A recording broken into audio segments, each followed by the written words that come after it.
الحمدلله نحمده ونستعينه ونستغفره ونؤمن به ونتوكل عليه ونعوذ بالله من شرور انفسنا ومن سيئات اعمالنا من يهده الله فلا مضل له ومن يضلل فلا هادي له أشهد أن لا إله إلا الله وحده لا شريك له أشهد أن محمدا عبده ورسوله أما بعد يا أيها الذين آمنوا اتقوا الله حق تقاته ولا تموتن إلا وأنتم مسلمون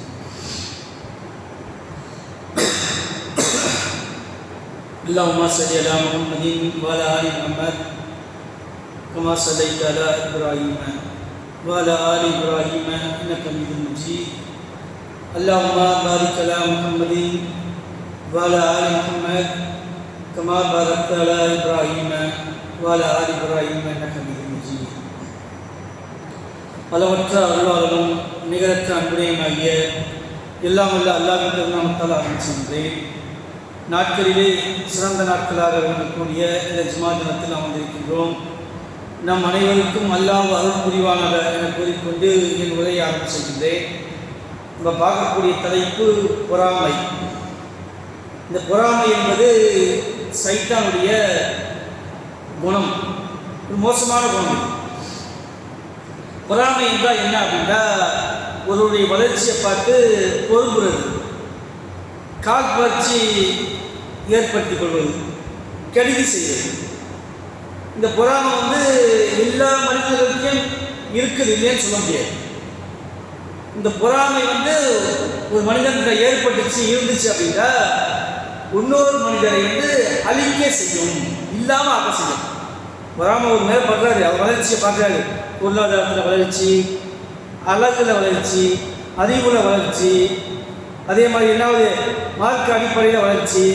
அப்போ நம்மளோட ஒரு மேலோங்கி இருந்தார் அப்படின்னா அதை பிடிக்காமல் இந்த பொறாமை என்ற குணம் அதை அழிக்க முயற்சிக்கும், இல்லாமல் ஆக்கணும்.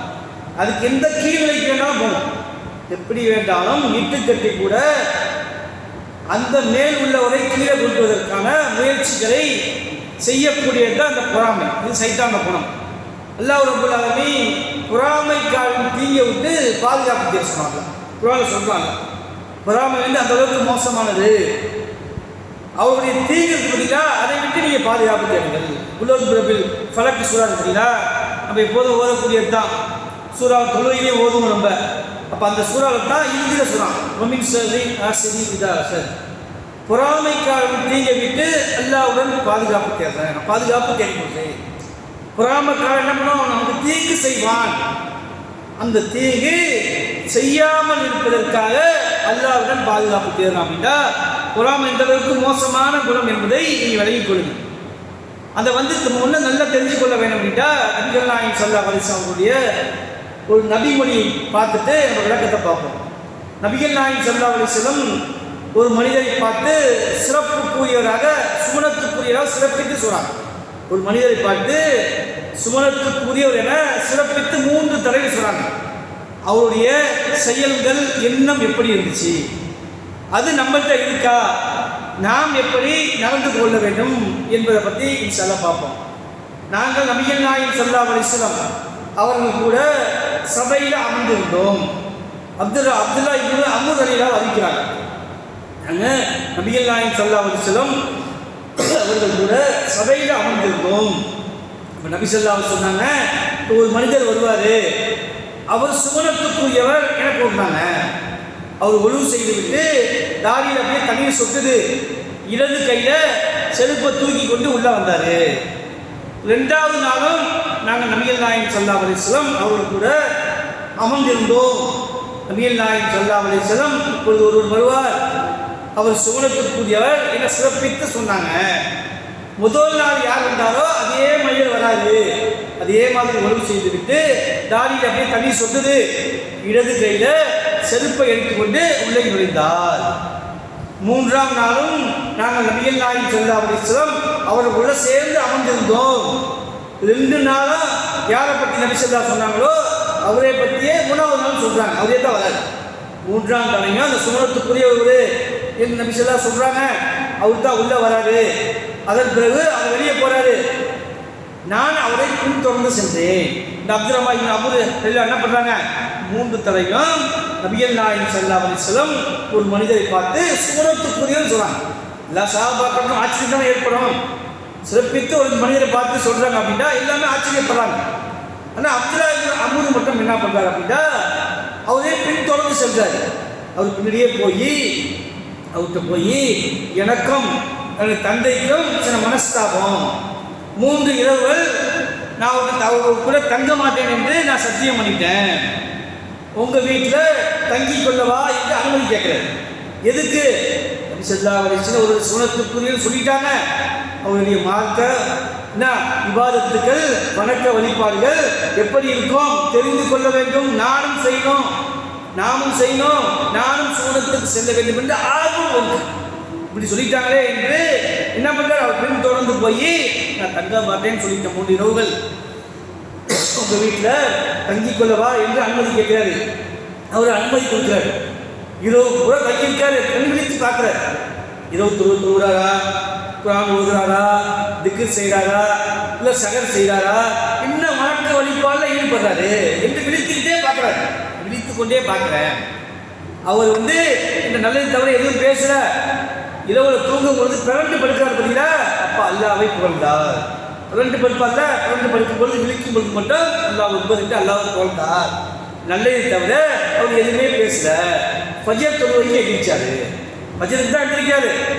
எப்போ படுத்தவர் இடையில இடப்பட்ட நேரத்தில் இரவு தொழுகையோ இந்த வணக்க வழிபாடில் ஈடுபடல. பகல் காலத்தை நோன்பு வைப்பதற்காக சகலம் செய்யல. என்ன, இவர் ஃபஜருக்கு தான் எந்திரிச்சாரு. நம்மள மாதிரி இருக்காரு. எப்படி இருக்காரு, 5 வகுப்பு தொழுவாரு. நம்மள மாதிரி சாதாரண ஒரு மனிதராக அவரும் காட்சி தராரு. உடனே நான் அவரை குறைத்து மதிப்பிட்டுக் கொண்டேன். அப்துல் ரஹ்மான் அம்ரு சொல்றாரு, நான் பார்த்தேன், கண்காணித்து பார்த்தேன். அவரை இபாதத்து செய்வார்கள், வணக்க வழிபாடு செய்வாங்க என்று ஆர்வத்துடன் போனேன். அதை பார்த்து நானும் செய்ய வேண்டும், நானும் சுவனத்துக்கு செல்ல வேண்டும் என்ற ஆர்வத்தில் தங்கி விழித்து பார்த்தேன். பெரிய அமல்கள்லாம் ஒன்றுமே செய்யல. அவரை நான் குறைத்து மதிப்பிட்டுக் கொண்டேன். கம்மியாக மதிப்பிட்டேன். நினைச்ச மாதிரி இல்லையே, ஒன்றும் பெருசாக செய்யலையே என்று நான் குறைத்து மதிப்பிட்டுக் கொண்டேன். அப்போ அவர்கிட்ட போய் இந்த மாதிரி எனக்கும் என் தந்தைக்கும் எந்த மனஸ்தாபம்லாம் கிடையாது. நபிகள் நாயகம் ஸல்லல்லாஹு அலைஹி வஸல்லம் நீ 3 தடவை வரும்பொழுதும் உங்களை சுமணத்துக்குரியவர் என்று சிறப்பித்து சொன்னாங்க. 3 தடவை அவங்க சொன்னாங்க, சுமணத்துக்குரியவர் என்று சிறப்பித்து அவங்களை சொன்னாங்க. உங்களுடைய மார்க்க வழிபாடுகளை தெரிந்து கொள்ள வேண்டும் என்ற ஆர்வத்தில் தான் நான் என்ன பண்ண தங்கினேன். நான் பார்த்த அதையோ நீங்கள் பெரிய இபாதத்துக்கெல்லாம் செய்யல, இதை விட அதிகப்படியாக நீங்கள் இபாதத்துக்கள் செய்வீர்களா என்று கேட்குறாரு. நான் பார்த்த வரையும் செய்யல, எனக்கு தெரியாமல் ஏதோ இபாதத்தை செய்வீங்களா, வணக்க வழிபாடுகள் செய்வீங்கன்னு கேட்குறப்ப அவர் என்ன சொல்லுவார் தெரியுங்களா, நீங்கள் எதை பார்த்தீங்களோ அதை தவிர நான் அதிகப்படியாக எதையும் செய்ய மாட்டேன் என்று சொல்கிறார். உடனே அவர் போயிட்டு வரையில் போகிறாரு. அப்பொழுது அந்த மனிதர் கூப்பிடுறாரு, இங்கே வாங்க, அல்லாஹ் யாருக்கு அருள் கொடைகளை கொடுத்துள்ளானோ அவர்களை நினைத்து நான் பொறாமைப்பட்டதே கிடையாது. நான் யாருக்கும் மோசடி செய்ததே கிடையாது. 2 விஷயம் சொல்றாரு. என்ன சொல்றாரு, எல்லா அருள் கொடுக்குற முடியும், அல்லாவுடைய அருள் எல்லாமே, காசு, பணம், அழகு, அறிவு, என்ன மார்க்க ஞானம், வீரம், உங்கள் ஆரோக்கியம் எல்லாம் அல்லாவுடைய அருள் அல்லாஹ் கொடுத்துருக்கான் பார்த்தீங்களா, அதை நினைத்து நான் பொறாமைப்பட்டதே கிடையாது. பொறாமையே பட்டது கிடையாது. சுனத்துக்குரிய ஒரு மனிதனுடைய தன்மை என்ன பாருங்க, அதே மாதிரி மோசடியும் செய்ததே கிடையாது. அப்போ தான் இந்த சாகரி சொல்றாரு, இப்படியா, இப்படிப்பட்ட குணம் நம்மகிட்ட இல்லையே என்று சொல்லிட்டு போகக்கூடியதை நம்ம அதிர்ஷ்டம் பார்க்கணும். சகோதரி சிந்திச்சு பார்க்கணும். நம்ம இன்னைக்கு பொறாமை மேலோங்கி இருக்கு. சுகுணத்துக்கு செல்ல வேண்டும் என்றால் 5 நேரம் தொழுகணும், தொழுதுகிட்டே இருக்கணும், நோன்பு வைக்கணும், ஜக்காத்து கொடுக்கணும், ஹஜ்ஜி செய்யணும், தான தர்மம் செய்யணும், இபாதத்துகள் எல்லாம் நாம் விலகி வச்சிருக்கோம்ல, அதை மட்டும் செய்தால் சுகுணத்துக்கு போயிடும் நினைக்கிறோம். உள்ளம் சரியில்லை. வெளிப்படையா மார்க்கத்தை எப்படி புரிஞ்சு வச்சிருக்கோம், மார்க்க அடிப்படையில் தொழுக, வணக்கம், இபாதத்துக்கெல்லாம் செய்யணும், செஞ்சா சோழத்துக்கு போயிடுவோம் என்று நினைத்து கொண்டு உள்ளம் பூராக பொறாமை நிறைந்து இருப்பதை பார்க்கிறோம். நபிகள் நாயகம் ஸல்லல்லாஹு அலைஹி வஸல்லம் எத்தனையோ சஹாபாக்கள் மக்கா மாநகரத்திலையும் இந்த ஏகத்துவ பிரச்சாரத்தை ஏற்றுக்கொண்டதனால் பல நெருக்கடி கஷ்டங்கள் பட்டாங்க. மக்காவில் இருந்து மதீனாவுக்கு ஹிஜ்ரத் செஞ்சு வந்தாங்க, நாட்டை தொடர்ந்து வந்தாங்க, வள்ளிவாசலே தங்கியிருந்தாங்க, திண்ணை தோழராக தங்கியிருந்தாங்க. நபிகள் நாயகம் ஸல்லல்லாஹு அலைஹி வஸல்லம் போருக்கு அழைத்தால் தன்னுடைய உயிரை தியாகிப்பதற்கு தயாராக, மரணிப்பதற்கும் தயாராக. அவர்களெல்லாம் நபிகள் நாயகம் ஸல்லல்லாஹு அலைஹி வஸல்லம் சிறப்பித்து சொல்லாத ஒரு செய்தியை இந்த மனிதரை பற்றி சொல்றாங்கன்னா உள்ளம் ரீதியா அவருக்கு பொறாமை இல்லை. அல்லாஹ் ரப்பல் ஆலமீன் நபி ஸல்லல்லாஹு அலைஹி வஸல்லம் மூலமாக இவருடைய எண்ணங்களை செயல்களை நமக்கு வெளிக்காட்டுறான். எப்படி இருக்க வேண்டும் என்று, சுவனத்துக்கு போக வேண்டும் என்றால் நீ இபாதத்து செய்த சாதாரண இபாதத்து தான் இருந்தாலும் பொறாமை கொள்ளாத குணத்தை இன்னைக்கு பார்க்கிறோம். நம்ம இல்லைன்னு சொல்ல முடியுமா? ஒரு பெரிய வீடு கட்ட முடியாது, அண்ணன் கட்ட முடியாது, தம்பி கட்ட முடியாது, தங்கச்சி கட்ட முடியாது, நிலம் வாங்க முடியாது, ஒரு பைக் வாங்க முடியாது, ஒரு மனிதரை அழகா பார்க்க முடியாது, பிள்ளை அறிவான பிள்ளைகளை பார்க்க முடியாது, திறமையான பிள்ளைகளை பார்க்க முடியாது. அதான் இவங்களுக்கு எப்படி வந்துச்சு, நமக்கு இல்லாததை எப்படி இவர்களுக்கு கிடைத்திட்டு இவர் எப்படி வந்துச்சு என்று சைத்தான் எப்படி சிந்திக்க தவறான எண்ணத்தையும் சவரான சிந்தனையும் போட்டு அவர்கள் மீது பொறாமை கொள்ளக்கூடிய ஒரு நிலையில மாற்றக்கூடியதை நம்ம பார்க்கிறோம். அப்படித்தான் நம்ம இருக்கோம். நபி ஸல்லல்லாஹு சொல்றாங்க, தோற்றத்திலையும் செல்வத்திலையும் உங்களை விட மேலானவர்களை கண்டால் உங்களுக்கு கீழே உள்ள நிலையில உள்ளவர் பார்க்கட்டும். தோற்றத்தில் அழகானவங்க பார்க்குறீங்க, வசதியில என்னாவது அதிகம் உள்ளவர் நீங்க பார்க்குறீங்க, நீங்க பார்த்துட்டு நீங்க பொறாமை கொள்ளாதீங்க, ஏங்காதீங்க, பொறுப்பாதீங்க. உங்களுக்கு கீழே உள்ளவங்களுக்கு கீழே உள்ளவர் பாருங்க. பார்த்தால் அல்லாஹ் செய்த அருளை நீங்கள் நினைவூட்ட போதும். மேலே பார்க்காதீங்க, மாடியை பார்க்காதீங்க. உங்களுக்கு மாடி விட கொடுத்துருக்கான், சில பேருக்கு ஓட்டு விட கொடுத்துருக்கான்.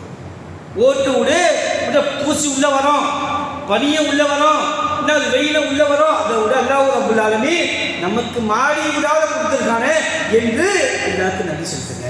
அல்லாஹ் உங்களுக்கு செய்யக்கூடிய அருளை நீங்கள் நினைவூட்ட வேண்டும் என்றால், நன்றி செலுத்த வேண்டும் என்றால் மேலேயே பார்க்காதீங்க, கீழே பாருங்க. உங்களுக்கு கீழே உள்ள நிலை இருக்கார் பார்த்தீங்களா, அவர் உங்களை விட என்ன, அவரை விட நீங்க மேன்மையா இருக்கீங்க. அல்லாஹ் செஞ்ச அருளை எப்படி புரிஞ்சுக்க முடியும்? நீங்க எனக்கு கொடுக்கலையே ஏங்காதீங்க, எனக்கு கிடைக்கல ஏங்காதீங்க, பைக்கை பார்த்து காரை பார்த்து இது பண்ணாதீங்க. சைக்கிள் வச்சிருப்பான், சைக்கிள் கூட இல்லாமல் இருப்பான். ஓட்டு வீட்டில் உள்ளவர் மாடியில் பார்த்து ஏங்காதீங்க, கீட்டு வீட்டில் இருப்பார். அவர் மாடியோட ஒழுவ மழை பெய்ந்தால் வெயில் இருந்தால் வெயில் உள்ள வரும். வருஷத்துக்கு ஒரு வாட்டி 2 வருஷத்துக்கு ஒரு வாட்டி கீட்டை மாற்றி ஆகணும். செவர் மண்ணில் கட்டியிருப்பாங்க, அதிகமாக மழை பெய்ஞ்சால் அது உடஞ்சி போயிடும். அதை விட அல்லாஹ் ரப்பல் ஆலமீன் எனக்கு ஓட்டு ஊட்ட கொடுத்துருக்கானே. எப்படி பார்க்கணும்? கீட்டு ஊட்ட விட அல்லாஹ் ரப்பல் ஆலமீன் என்னை தேர்ந்தெடுத்து எனக்கு ஓட்டு ஊட்டு கொடுத்துருக்கானே. அல்ஹம்துலில்லாஹ் சொல்ல வேணாம். பொறாமை கொள்வதற்கு என்ன இருக்கு? கீத்து வீட்டில் உள்ளவர் எப்படி பார்க்கணும்? ஓட்டு வீட்டையும் மாடி வீட்டையும் மாடியும் பார்க்கக்கூடாது. வீடே இல்லாமல் பிளேட் பாரத்தில் படுத்திருப்பார்ல, பிளேட் பாரத்தில் வீடே இல்லாமல் படுத்திருப்பாரு. அவரை பார்த்து அல்லாஹ் ரப்பல் ஆலமீன் எனக்கு 10க்கு 10வது, எனக்கு 10க்கு 10வது எனக்கு வீடை எல்லாம் அமைச்சு கொடுத்துருக்காங்க. 10க்கு அவருக்கு அந்த வீடு இல்லை, பிளேட் பாட்டில் படுத்து கிடக்காரு. எனக்கு 10க்கு 10வது அல்லாஹ் ரப்பல் ஆலமீன் வீட்டை கொடுத்துருக்கானே, இந்த சிறப்பித்து வச்சிருக்கானே என்று அல்லாஹ்வுக்கு நன்றி செலுத்தணும். பிளேட் பாட்டில் படுத்திருக்கவரு உழைத்து உண்ணக்கூடியவராக இருப்பாரு, உழைத்து உண்ணுவாரு, இன்னொருத்தர் பக்கத்திலேயே படுத்திருப்பாரு. உழைக்க முடியாமல் நோயாக இருப்பாரு, மற்றவங்க யாசனை கேட்கக்கூடியதாக இருப்பாரு. அப்ப என்ன நினைக்கிறோம் அப்படின்னா, மேலே பார்க்காம கீர்த்தியோட பார்க்காம நானாச்சும் உழைத்து சம்பாதிக்கிறேன், உழைக்க முடியாமல் நோயில் இருக்காரு, மற்றவங்க யாசனை கேட்கிறாரு. அதை விட அல்லாஹ் ரப்பல் ஆலமீன் இன்னும் சிறப்பித்து வச்சிருக்கானே. எப்ப அல்லாஹ்வுடைய அருளை நீங்க நினைத்து பார்க்க கூடும். இப்ப பொறாமை கொள்ளாமல் இருக்க வேண்டும் என்றால் நீங்க கீழே பாருங்க. நபி ஸல்லல்லாஹு சொல்றாங்க அப்படின்னா நம்ம அப்படியா இருக்கும். எதுக்கெடுத்தாலும் பொறாமை பக்கத்துக்காக சேலை வாங்க முடியாது, ஒரு வலையை வாங்க முடியாது, ஒரு பைக் வாங்க முடியாது, அவங்க வீட்டு பிள்ளைங்க படிச்சு என்னாவது முன்னேற முடியாது, அழகா இருக்கு பார்க்க முடியாது, வீரமா இருக்கிறத பார்க்க முடியாது. பொறாமை கொள்ளக்கூடியதால் வீட்டில் நோய் நெய்வாங்க. நமக்கு 20 வருஷமா நீங்க வெளிநாட்டில் சம்பாதிக்க ஒரு வீடு கட்ட முடியல, அவர் கட்டிட்டாரு, அவருக்கு எப்படி காசு வந்துச்சு, எப்படி சம்பாதிச்சாரு, தவறாக சம்பாதிச்சாரா என்றெல்லாம் என்னாவது சைத்தான் ஒரு தவறான எண்ணத்தை ஏற்படுத்தி அதை அழிக்க கூட செய்வான். அதை இல்லாமல் ஆக்க வேண்டும் என்ற எண்ணத்தை ஏற்படுத்துவான். பொறாமை என்பது ஒரு மோசமான குணம். அந்த குணம் அந்த மனிதர்கிட்ட இல்லாததினால் அவர் சுவனத்துக்குரியவராக மாறுறார். அப்படின்னா நாம் சுவனத்துக்கு செல்ல வேண்டும் என்றால் அந்த குணம் வேண்டாமா? நமக்கு வரணுமே. அந்த குணம் இல்லையே, மற்றவங்களை பற்றியே சிந்திக்கிற அவசியமே இல்லையே. அல்லாஹ் நாடி அவருக்கு தேர்ந்தெடுத்து கொடுப்பான். நீங்கள் பொறாமைப்படும் பொழுது அல்லாஹ்வை குறை காணக்கூடியதாக ஆகும். அல்லாஹ்வுடைய என்னாவது ஆற்றல்ல நாம் குறை காணக்கூடிய ஒரு நிலை ஏற்படும். அல்லாஹ் கொடுப்பான், அது அல்லாஹ்வுடைய விருப்பம். அல்லாஹ் தேர்ந்தெடுத்து கொடுப்பான். அவருக்கு எப்படி கிடைச்சிச்சு, ஏன் வந்துச்சு என்று நாம் போகும்போது அல்லாஹ்வை குறை காணக்கூடிய ஒரு நிலைக்கு தள்ளப்படும். இப்போ அந்த நிலைக்கு வேணும் போகக்கூடாது. எந்த அளவுக்கு அழிவை ஏற்படுத்தும் என்றால், யூசுப் என்று அத்தியாயம் 12வது அத்தியாயம் குர்ஆன்ல யாக்கூப் அலைஹிஸ்ஸலாம் நபியை கேள்விப்பட்டிருக்கீங்க. அவங்களுக்கு 12 குழந்தைகள். யாக்கூப் நபிக்கு 12 குழந்தைகள். ஒரு குழந்தை தான் இந்த யூசுப் அலைஹிஸ்ஸலாம். யூசுப் அலைஹிஸ்ஸலாம் மேலே யாக்கூப் அலைஹிஸ்ஸலாம் கொஞ்சம் பிரியமாக இருப்பாங்க, அன்பாக இருப்பாங்க. 11 குழந்தைங்க மேலே இல்லாத அன்பு யூசுப் நபி மேலே யாக்கூப் நபிக்கு இருக்கும். 11 குழந்தையும் பராமரிக்கிறாங்க. எனக்கு கிடைக்காத அன்பும் பாசமும் பிரியமும் இவருக்கு கிடைக்குதே என்று அவர்களுக்குள்ள பேசிக்கொண்டு யூசுஃபை வளாட அழைச்சிட்டு போகிறாங்க. அழைச்சிட்டு போய் கிணத்துல தூக்கி போடுறாங்க. சாவடிப்பதற்கு பொறாமை இப்படிப்பட்ட பொறாமை பாருங்க. இன்னும் பெரிய பாரம் போதும் கிடையாது. பிரியப்பட்டாரு தந்தை. நாம் ஒன்று சொல்ல போனால் 2 குழந்தை இருக்கும். இந்த 2 குழந்தையில ஒரு குழந்தை மேலே நாம் பிரியப்படுவோம். அது இயற்கை ஏற்படக்கூடியது. அது கொஞ்சம் கூட குறைச்சதான் இருக்கும். அது இயற்கை. அப்போ யாக்கூப் நபி பிரியப்பட்டதுனால் இந்த 11 குழந்தைக்கும் என்னாவது தாங்க முடியவில்லை. அவர்களை அழைத்துட்டு போய் கிணத்துல தூக்கி போட்டுட்டு அவருடைய சட்டையை கலக்கி வைத்து அதை ரத்த மாதிரி சவப்பை பூசிக்கொண்டு தந்தைகிட்ட வராங்க. வந்து நாங்கள் விளையாடி கொண்டிருந்தோம். யூசுஃப் வேடிக்கை பார்த்தா அவரை நரி அடித்து கொண்டு போயிடுச்சு. நரி அடித்து கொண்டு போயிடுச்சு. அது அடையாளமாக இந்த சட்டையை கொண்டு வந்திருக்கோம். சுப்ஹானல்லாஹ். எப்படிப்பட்ட பொறாமையினால ஒரு சகோதரனையே இல்லாமல் ஆக்க வேண்டும் என்ற நிலையை ஏற்படுத்தும் என்றால் இந்த அளவுக்கு பெரிய சைத்தானுடைய குணம். அது எந்த அளவுக்கு மோசமான குணம். இந்த குணம் வரலாமா? நமக்கு வரலேன்னு சொல்ல முடியுமா? பொறாமைப்படக்கூடியவர் தான் அதிகம் எதுக்கெடுத்தாலும் யாரை பற்றியும் சிந்திக்கிறது. சொந்தம் பந்தம் பக்கத்தில் ஊரை அவரை பற்றி தான் எப்போ பார்த்தாலும் சிந்தனை நமக்கு எப்படி இருக்கும்? பொறாமைப்படக்கூடிய மனிதர்களாகத்தான் நம்ம அதிகம் திகழ்கிறோம். காலமும் பொறாமைப்படக்கூடாது. பொறாமை என்பது அழிக்கக்கூடியது, சைத்தானுடைய குணம் அது என்பதை விளைவிக்கணும். அல்லாஹ் யாரை நாடி அவர் தேர்ந்தெடுத்து அவர் கொடுத்திருக்கானோ அல்லாஹ்வுடைய நாட்டம். எப்படி புரிஞ்சுக்கணும்? வசதி வாய்ப்பு அழகு எல்லாம் அல்லாஹ் கொடுத்த அருள். அது நம்முடைய அருளை நாம் நமக்கு செஞ்ச அருளை நாம் இது தெரிந்து கொள்ள வேண்டும் என்றால் கீழே உள்ளவரை பாருங்க. மேலே உள்ளவங்களுக்குலாம் அல்லாஹ் அருளை கொடுத்துருக்கான். ஒன்றும் சொல்ல போனால் நம்ம பார்க்கணும், வளர்ச்சியை பார்க்குறோம். நேற்று ஒரே குடிசையாக எடுத்துருப்பாரு, நம்ம நண்பராக கொடுத்து எடுத்துருப்பாரு, நம்ம ஊராக எடுத்துருப்பாரு. அவர் போய் சம்பாதிச்சு வந்து பெரிய மாறியை கட்டியிருப்பார், கால் வாங்கியிருப்பார். நாம் பொறாமைப்படக்கூடாது. உண்மையிலேயே இந்த பொறாமையை நாம் அழிக்க வேண்டும் என்றால், பொறாமைப்படாமல் இருக்க வேண்டும் என்றால் துவா செய்யணும். இருக்காங்க கஷ்டப்பட்டாரு, அல்லாஹ் அவருக்கு அங்கே கொடுத்துருக்கான், அல்லாஹ்க்கு அவர் நன்றி செலுத்தட்டும், நான் நிறைய தானம் தெரிவிச்சிருக்கோம். எப்படி என்ன வரணும்? நமக்கு நிறைய கொடுத்துருக்கான், அல்லாஹ் கஷ்டப்பட்டாரு, அல்லாஹ் கொடுத்துருக்கான் என்று நாம் துவா செய்வதன் மூலமாக பொறாமை அழிக்கப்படும். கிட்ட நெருங்கி பேச முடியும். அவரால் போய் அந்த அளவுக்கு நமக்கு பழக்கம் இல்லைன்னா அவர்கிட்ட போனோம், அவர்கிட்ட போய் பேசணும். எல்லாம் சிறப்பாக வச்சுருக்கான், வசதி வாய்ப்பை கொடுத்துருக்கான், சிறப்பாக இருக்கீங்க, நிறைய நன்றி செலுத்துங்கள், அல்லாவுக்கு நிறைய தானம் தர்மம் செய்யுங்க. எப்படி சொல்லணும்? இது அல்லாஹ் அவங்களுக்கு கொடுத்தது, தேர்ந்தெடுத்து கொடுத்தது. இது நான் என்ன பராமரித்து இருக்கு? அல்லாஹ் நாடியவனுக்கு வசதி வாய்ப்பு அதிகம் கொடுப்பான், குறைத்தும் அல்லாஹ் கொடுப்பான். அல்லாஹ்வுடைய நாட்டம் தானே. அப்போ நான் பார்க்கும் பொழுது அதை பார்த்து எப்படி வந்துச்சு, ஏன் வந்துச்சு, எனக்கு வரலையே, எனக்கு கிடைக்கலையே என்று இல்லாமல் ஆக்கக்கூடிய அந்த மன பொறுங்களை நாம் ஏற்படுத்தக்கூடாது. அவங்க சுவனத்துக்கு போக மாட்டாங்க. இன்னும் சொல்ல போனால் அல்லாஹ் ரப்பல் ஆலமீன் பொருளாதாரத்தை தேர்ந்தெடுத்து அல்லாஹ் கொடுக்குறான். அல்லாஹ் நாடினால் அல்லாஹ் கொடுப்பதற்கு தான் வருஷங்கள், ஒரு செகண்ட் அழிச்சுவான். ஒரு புயலை கொடுப்பான், ஒரு சுனாமியை கொடுப்பான், என்ன பண்ணுவான், ஒரு நிலநடுக்கத்தை கொடுப்பான், அழிச்சிடுவான், இல்லாமல் ஆக்கிடுவான். இப்போ நீங்கள் நம்ப கொடுக்க போகிறோமா? நல்ல பெரிய வசதி வாய்ப்பாங்க, நஷ்டமாயிடும், ஒன்றுமே இல்லாமல் ஆயிடுவார், முசாபர் ஆயிடுவார். எல்லாம் நடக்க மேலேயும் கொண்டு போக முடியும், கீழேயும் கொண்டு வர முடியும். நாம் கொடுப்போமா? நாம் கொடுக்க மாட்டோம், அப்பயும் சிரிப்போம். ஏன் காசு இருந்துச்சு எப்படி நடந்தார் பத்தியா?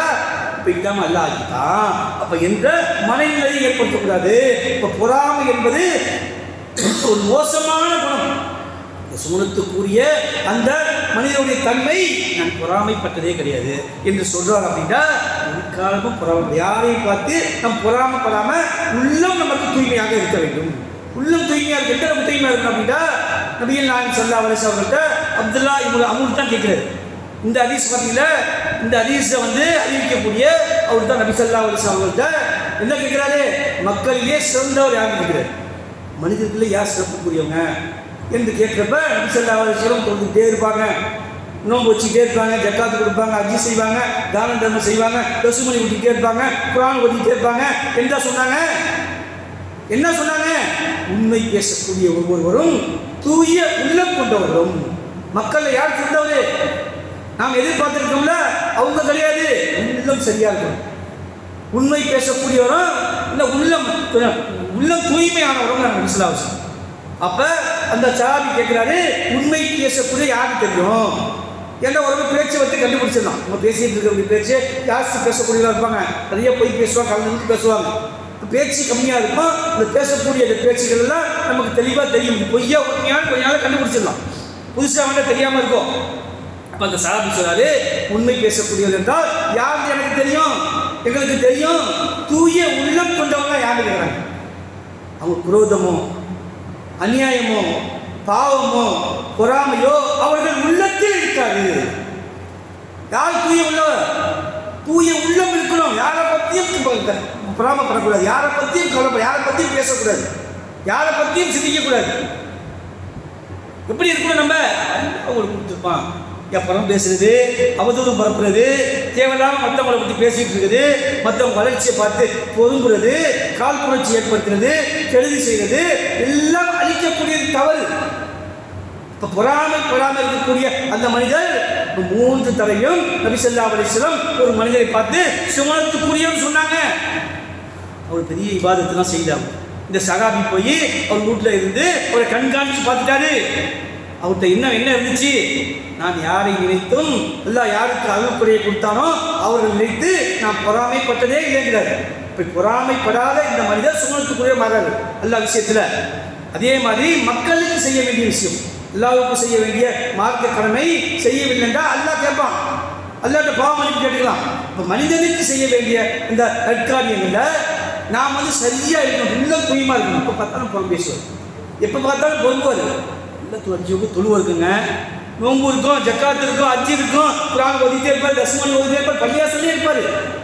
உள்ளம் எல்லாம் சரியிருக்காது. அவனுக்கு எப்படி காசு வந்துச்சு, எப்படி சம்பாதிச்சான், அவன் எங்கே போனான், அவன் இங்கே வந்தான் என்று மற்றவங்க மனிதரை பற்றியே பேசக்கூடிய மனிதனாக இருப்பார். இவர் சுவனத்துக்கு போனால் சுவனத்துக்கு போக முடியாது. அப்போ சுவனத்துக்கு போக வேண்டும்னா ரெண்டும் சரியாக இருக்கணும். அல்லாஹ்வுக்கு செய்ய வேண்டிய கடமையும் சரியாக இருக்கணும், உள்ளம் எப்படி இருக்கணும், தூய்மையாக செஞ்சதே நினைக்கணும். அதை பற்றியும் கெட்டு யாரும் கெட்டு போயிடக்கூடாது, யாரும் நரகத்துக்கு போயிடக்கூடாது. நரகம் கடுமையானது. நாமும் சுவனத்துக்கு போனோம், நாமும் இந்த சத்தியத்தை விளங்கினோம், மற்றவங்கள்ட்ட சத்தியத்தை கொண்டு போய் சேர்க்கணும், அவர்களும் சுவனத்துக்கு போனோம், அவரும் வெற்றி பெறணும். அவரு நரகத்துக்கு போயிடக்கூடாது, அவரும் இந்த உலகத்தில் அழிஞ்சு போயிடக்கூடாது, அவரும் சிறப்பாக இருக்கணும். அக்கம் பக்கத்துக்கு கெடுதி செஞ்சாலும் சேர்த்தா அவரும் நல்லா இருக்கணும், நம்மளை அழிக்க நினைச்சாலும் சேர்த்தா அவரும் நல்லா இருக்கணும். நம்ம உள்ளம் பூரா எப்படி இருக்கணும், நல்லதே நினைக்க வேண்டும். தூய்மை உள்ளது என்ன? கலப்படமே இருக்கக்கூடிய யாரை பற்றியும் நல்லதே நினைக்கும் பொழுது எல்லாம் நமக்கு சிறப்பை ஏற்படுத்தும், நம்மளை உயர்படுத்தும். எல்லாம் சோனத்துக்கு போட்டு எல்லாம் நல்லா இருக்கட்டும், எல்லாம் சம்பாதிக்கட்டும், எல்லாம் ஊர் வாசல் இருக்கட்டும், எல்லாம் பைக் வாங்கட்டும், எல்லாம் கார் வாங்கட்டும், எல்லாம் சிறப்பாக இருக்கட்டும். நாம் அப்படிதான் நினைக்கிறோம். அதே மாதிரி அவர் நினைப்பாரு, அவருடைய நினைப்பை நாம் குறை காணக்கூடாது, அதை நினைத்து பொறாமை கொள்ளக்கூடாது. பொறாமை என்பது மோசமான குணம், காலம் வரக்கூடாது. உண்மையிலேயே அந்த மாதிரி ஏற்பட்டுச்சுட்டா ஒரு கால துவா செய்யும்.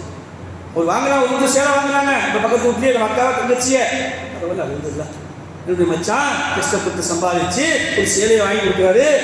எப்படி அந்த சேலையை ஒட்டி கொண்டு ஒற்றுமையாக சிறப்பாக அந்த குடும்பம் திகழட்டும். பொறாமை எப்படி இருக்கும், எப்படி வந்துச்சு அதுக்கு நம்மள மாதிரி ஆயிடணுமே, இல்லாமல் போயிடணுமே, எப்படி வந்துச்சு என்று வீட்டில் சண்டை போட்டுருக்க கூடாது. அல்லா அவங்களுக்கு கொடுத்துருக்கான், அல்லா தேர்ந்தெடுத்து உங்களுக்கு கொடுத்துருக்கான். அவங்க சிறப்பாக இந்த உலகத்தில் வாழட்டும், சிறப்பாக இருக்கட்டும், என்னையும் சிறப்பித்து வச்சிருக்கான். என்னோட அல்லா செஞ்ச அதில் நான் நினைத்து பார்க்க வேண்டும்னா எனக்கு கீழே பாரு.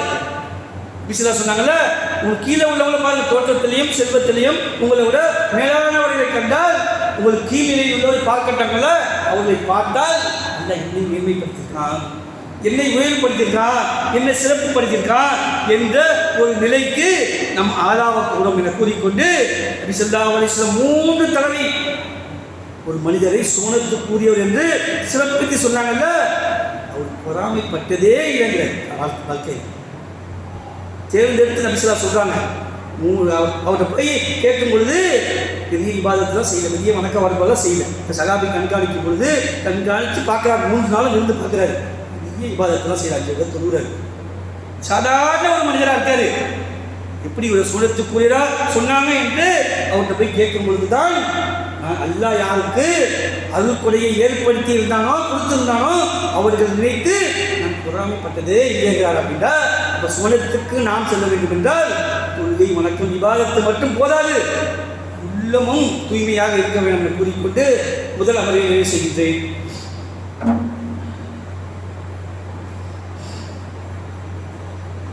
அல்ஹம்துலில்லாஹி ரப்பில் ஆலமீன். அல்லாஹ்வின் நல்லடியார்களே, நான் ஜிம்மா நாளில் இருக்கோம். நம்ம ஜிம்மா பயான் ஒரு முக்கியமான ஒன்று. ஜிம்மா ஆரம்பிக்கும் பொழுது பெரியவங்கள ஒரு 10 பேர் 12 பேர் தான் இருந்தாங்க, சின்ன பிள்ளைங்க 5-6 பேர் இருந்தாங்க. இப்போ 20 பேருக்கு மேலே நீங்கள் வந்திருக்கீங்க, ஜிம்மாவுக்கு பிறகு தான் வந்திருக்கீங்க. அப்போ ஜிம்மாவுடைய நாள் ஒரு சிறப்புக்குரிய நாள். யார் ஜிம்மா நாளில் முதல்ல பள்ளிவாசலுக்கு வராங்களோ அவர் ஒட்டகம் குர்பானி கொடுத்த நன்மை கிடைக்கும். ஒட்டகம் இன்னைக்கு 60,000 ரூபா 70,000 ரூபா 80,000 ஆகும். அதை குர்பானிலாம் கொடுக்க முடியாது, நம்மளால் 7 பேரில் கூட சேர்ந்துக்க மாட்டோம். இப்போ அந்த நன்மை கிடைப்பதற்காக முன்னாடி வர வேண்டாம். நம்ம எங்கே வேலை பார்த்தாலும் அது நேரம் வேலை பார்க்க மாட்டேன். நான் இப்போ நானே வேலை தேடிட்டு இருக்கேன். ஒரு இடத்துல எனக்கு வேலை வேண்டும்னா ஜிம்மா நாளில் நான் பயான் பண்ணுவேன், ஜிம்மாவுக்கு தொழுவு போவேன், அன்னைக்கு 6 நேரம் லீவ் வேணும், இல்லை 1 நேரம் லீவ் வேணும், இதெல்லாம் வேலையே வேணாங்குவேன். எனக்கு அல்ல இதோட சிறந்த வேலையை எனக்கு கொடுப்பாங்களா? எப்படி நினைக்கிறோம்? நன்மையை சம்பாதிப்பதற்கும் கூலியை பெறுவதற்கும் நாம் முந்திக் கொள்ளணும். இந்த வாரத்தில் ஒரு நாள் ஜிம்மா நாளில் முன்னாடி வர முடியலையே. ஒன்று சொல்ல நபி ஸல்லல்லாஹு சொல்கிறாங்க, ஜிம்மா நாளில் அதாவது இமாம் மெம்பர் மேல் அமரப்பட்டால் ஓலைகள் சுருட்டப்படுகின்றன. ஓலைகளை எழுதி கொண்டிருந்த வானவர் அல்லாஹ்வுடைய தியானத்தையும் திக்ரையும் கேட்பதற்கு பள்ளிவாசலில் அமர்ந்துடுவார். வெள்ளிக்கிழமைக்கு சிறப்பு பதிவேடு இருக்கு. இந்த பதிவேட்டில் என்ன பண்ணுவாரு? முதல்ல வரக்கூடியவங்க ஒட்டகம் நன்மை, 2வது மாடு, ஆடு, கோழி, முட்டை எழுதி கொண்டே இருப்பார்கள். எதுவரை அப்படின்னா இமாம் மேலே உட்கார்ந்தார் அப்படின்னா ஓலையை சுருட்டிட்டு மாணவர் வந்துடுவார்.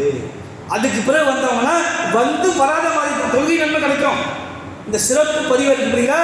அந்த சிறப்பு பதிவேற்றில் உங்கள் பேர் பதியப்படாது. எல்லாம் மறுமையில கேட்பானே, நான் சொல்லுறது தொழுவேன், நோன்பு வைப்பேன், ஜக்காத் எல்லாம் செய்வேன், ஜிம்மாவுக்கு வந்ததே இல்லையப்பா, இந்த பயானை கேட்பதற்கு வரலையே.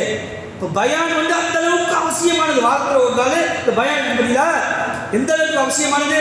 ஜிம்மா நாள் இம்மா உரையாற்றி கொண்டிருக்கும் பொழுது யார் பேசுகின்றாரோ அவர் புக்கை சுமந்த கழுதை போல் ஆவார்கள். யார் பேச வேணாம்னு சொல்கிறாரோ அவருக்கு தொழுகையே இல்லைங்க சொல்லலாம். எந்த பயானுக்கும் கிடையாது. பெரிய பெரிய மாறான சேர்த்தான். இந்த பள்ளிவாசலே மகளிர்ல இந்த அஜத் இமாம் குப்பா நடத்தினா சேர்த்தான், பெண்கள் பயம் நடத்தினா சேர்த்தான். அதில் பேசக்கூடியவங்களாம் புக்கை சுமந்த கழுதை போல ஆக மாட்டாங்க. அவர்கள் தொழுகை நன்மை கிடைக்காம போகாது. இது ஜிம்மா நாளில் இமாம் மாற்றக்கூடிய அந்த உரை அந்த அளவுக்கு முக்கியமானது, அவசியமானது. அந்த பயான நீங்கள் கேட்காமல் பேசுனீங்க அப்படின்னா புக்கை சுமந்த கழுதை போல ஆகணும்னு அர்த்தம். கழுதைக்கு தெரியுமா? கற்பூர வாசனை சொல்லுவாங்க பழமொழி. இதே மாதிரி கழுதையை பொறுத்தவரையும் சுமையை ஏற்றி வச்சிங்கன்னா அந்த சுமையை கொண்டு போவோம். அந்த சுமை எப்படி குரானை வச்சாலும் கொண்டு போவோம். அதே மாதிரி என்ன மூட்டை வச்சாலும் எந்த மூட்டையை அரைச்சி மூட்டை வச்சாலும் கொண்டு போவோம். அதுக்கு அனுமதி தெரியுமான்னு தெரியாது. உயர்வான புக்கு வச்சுருக்கோம், குரான்லேருந்து ஹதீஸ்லேருந்து உள்ளே வச்சுருப்போம், அதை சுமந்து கொண்டு போவோம், அதுக்கு அனுமதி தெரியாது. இப்போ எப்படி உதாரணம் சொல்கிறாங்க, இந்த ஜிம்மாவுடைய இந்த ஸ்பீச்சு என்னாவது இந்த கழுதைக்கு தெரியாத மாதிரி என்னாவது அவங்களுக்கு தெரியாது. இப்போ ஸ்பீச் அந்த அளவுக்கு அந்த பேசக்கூடிய எப்படி அந்த பேச்சுக்கு முக்கியத்துவம் கொடுக்காதவங்க. கழுதைக்கு புக்கை சுமந்த கழுதை போல ஆவாருண்டா புக்குக்கு தெரியுமா அந்த அருமை, இந்த ஸ்பீச்சுடைய நன்மை தெரியுமா, அதனுடைய பலன் தெரியுமா, அதனுடைய தேவை தெரியுமா, எதுவுமே தெரியாது. அப்படிப்பட்டவங்க என்று நபி ஸல்லல்லாஹு சொல்கிறாங்க. இந்த ஸ்பீச் எந்த அளவுக்கு உயர்வானது பாருங்க. வாய் பொத்தி செவித்தாழ்த்தி கேட்கணும். அதே மாதிரி சும்மா நாளில் குளித்து விட்டு தூய்மைப்படுத்தி கொண்டு என்ன பள்ளிக்கு வந்து இதை குளிக்க முடியல உடனே தூய்மைப்படுத்தி கொள்ளணும், தலையை வாரி கொள்ளணும். அதே மாதிரி என்ன ஒரு வாசனை பொருட்களை பூசிக்கொள்ளணும். பள்ளிக்கு வந்து ஒருவர் பிரிக்காமல் அமர்ந்து இமாம் ஆற்றக்கூடிய உரையை செவித்தாழ்த்தி வாய்ப்பொத்தி யார் கேட்கின்றாரோ அவருக்கு இந்த ஜும்மாவிலிருந்து மறு ஜும்மா வரையும் செய்யக்கூடிய சிறு பாவங்கள் மன்னிக்கணும். எந்த பெரிய மாநாட்டுக்கு போகணும் சேர்த்தா இந்த நன்மை கிடைக்காது. பெரிய பெண்கள் பயணம் போனால் நடக்காது. இங்கே மகளிரையும் அசர்லையும் ஃபஜர்லையும் நடக்கக்கூடிய அந்த பயானை கேட்டால் கூட இந்த நன்மை கிடைக்காது. சிரித்தாழ்த்தி வாய்ப்புத்தி கேட்கணும். என்ன சிரித்தாழ்த்தி எப்படி புரிஞ்சுக்கணும்? எனக்கு பயான் பிடிக்காது, இவரு பேசுறது எனக்கு பிடிக்காது, எனக்கு புரியாது, நான் லேட்டாக தான் வருவேன் அப்படின்னா இருக்கக்கூடாது. இங்கே வந்து உட்காரணும், பயானை கேட்கணும், செவித்தாழ்த்தணும், வாய் பொத்தி பேசக்கூடாது. அந்த பயானை கேட்கணுமா? ஒன்றும் சொல்லப்போனால் எல்லாரும் சிறந்த பேச்சாளர்கள் தான். நாம் வந்து அளவு போல ஏற்படுத்தி வச்சுக்கிறோம். பெரும் பேச்சாளர்கள் வந்தாலும் கேட்க வேண்டிய எல்லாரும் அந்த மாதிரி எல்லாம் ஆக்கி வைக்க மாட்டான். ஏற்றத்தாழ்வு தான் அதை ஏற்படுத்துமா எல்லாத்தையும். இப்போ நாம் வரும்பொழுது எல்லா ரப்பல் ஆலமீன்கிட்ட துவா செய்யணும், உட்கார்ந்து துவா செய்யணும். நம்மளுடைய மார்க்கத்தை தெரிந்து கொள்வதற்காக வாரத்தில் ஒரு நாள் வரேன். இப்போ பார்த்தா எனக்கு வேலை சம்பாதிக்க முடியுது, இப்போ பார்த்தா சம்பாதிச்சுட்டே இருப்பேன். நான் இந்த ஒரு வாரத்தில் தான் என்னால் வர முடியுது. உன்னுடைய மார்க்கத்தை தெரிந்து கொள்வதற்காக ஜிம்மா பிரசங்கமே அந்த அளவுக்கு அவசியம். அதுக்காக தான் வரேன். எனக்கு என்னாவது என் உள்ளத்தை தூய்மையாக்கி கொடு, எனக்கு புரிய வை, என் மார்க்கத்தில் தெரிஞ்சுக்கிட்ட விஷயத்தை நான் உள்வாங்கிக் கொள்ளணும், நான் செயல்படுத்தணும், மற்றவங்கள்ட்ட எடுத்து சொல்லணும். அதற்கு நீ உதவி செய்யலா. பேசக்கூடிய அந்த இமாமுக்கு முடிச்சு அவுத்து முடியாதா, அவர் தெளிவாக பேசுவதற்கு நீ உதவி செய்யலா. அவர் பேச்சு சரியில்லை, இவர் பேச்சு சரியாக விமர்சனம் பண்ணுவாங்க. அங்கே போய் இங்கே ஏறி பேசி பார்க்கணும். எப்படி செய்யணும்? அவர் திணறுவார் இமாம், துவா செய்யணும். அல்லா திணறாரு, புதுசு பிறகு ஏதோ டென்ஷனாக வந்திருப்பாரு. ஒரு சிறப்பாக பேசுவதற்கு தெளிவாக பேசுவதற்கு நீ உதவி செய்யலா. எப்படி கேட்கணும்? நாம் தெரிந்து கொள்ள வேண்டும் என்ற விருப்பம் இருந்தாலும் அது வரும் நமக்கு. நாமே ஃபார்மாலிட்டி கூட இங்கே வரோம். வாரத்தில் ஒரு நாள் வரலன்னா வீட்டில் என்ன பண்ணுவாங்க, திட்டுவாங்க, இல்லை தெருவில் பார்ப்பாங்க, ஜிம்மா நாள் விட்டு போலியே எந்த ஒரு ஃபார்மாலிட்டிக்காக சரத்துக்காக தான் அதிகமான பேர் வரீங்க. இப்போ முடிஞ்ச தொழில் முடிஞ்சு சுண்ணத்துமே தொழ மாட்டீங்க. அதுக்கு எனக்குலாம் வேலை கிடையாது. ஏதோ சும்மாவுக்கு வர சொன்னாங்க, வந்தோம், ஏதோ காலில் இயங்கணும், அதை அந்த இடத்துல விட்டுட்டோம், 2 ரகாத் தொழுதுட்டோம், வேலை முடிஞ்சிச்சு, அடுத்த வாரத்தில் பார்த்துக்குவோம். இல்லைன்னா முஸ்லீம் இல்லை 3 வாரம் தொழுவோம்னா முஸ்லீம் இல்லைன்னு சொல்கிறாங்க, அதை புதுப்பிக்க வந்தாங்க. சுண்ணத்துக்குலாம் எங்களுக்கு வேலை இல்லை, அதெல்லாம் நாங்கள் தொழுவ மாட்டோம். இங்கேயே உட்காந்தாலும் ஒரு 3 நிமிஷம் 2 நிமிஷம் பின் சுண்ணத்து தொழுவதற்கு மனசு இல்லைங்க. நான் எத்தனையோ வாரம் பார்த்துட்டேன். உட்காந்து பார்த்து அப்படி 20 பேர் போயிடுவாங்க, வெளியே போயிடுவாங்க. அல்லாவுடைய பள்ளிவாசல் வந்து உட்காந்து ஒரு சுண்ணத்தான தொழுகையை, அது தொடரானது, அதுக்காக நமக்கு வரல, நம்ம வந்துட்டோம். அந்த சுண்ணத்தான ஒரு தொழுகையை, அது தொடரும் தொழுகையை தொழுது கொண்டு நாம் போவோம் என்ற மனநிலை இல்லாமல் நீங்கள் வாழ்ந்து கொண்டிருக்கீங்க. இப்போ நீங்கள் வெற்றி பெறுவது வேண்டும் என்றால் நிறைய அமல்கள் நிறைய செய்யணும். சும்மாக்கே தியாகம் பண்ண முடியும்ன்றால் உங்களால் என்ன தியாகம் பண்ண முடியும் என்பதை நீங்கள் விலகிக் கொள்ளுங்கள் என கூறிக்கொண்டு என்னுடைய 2ஆம் அமர்வை நிறைவு செய்கின்றேன். வாஹித் தவணர் ரஹ்மத்துல்லாஹி ரபில் ஆலமீன். அஸ்ஸலாமு அலைக்கும் வரஹ்மத்துல்லாஹி வபரகாத்துஹு.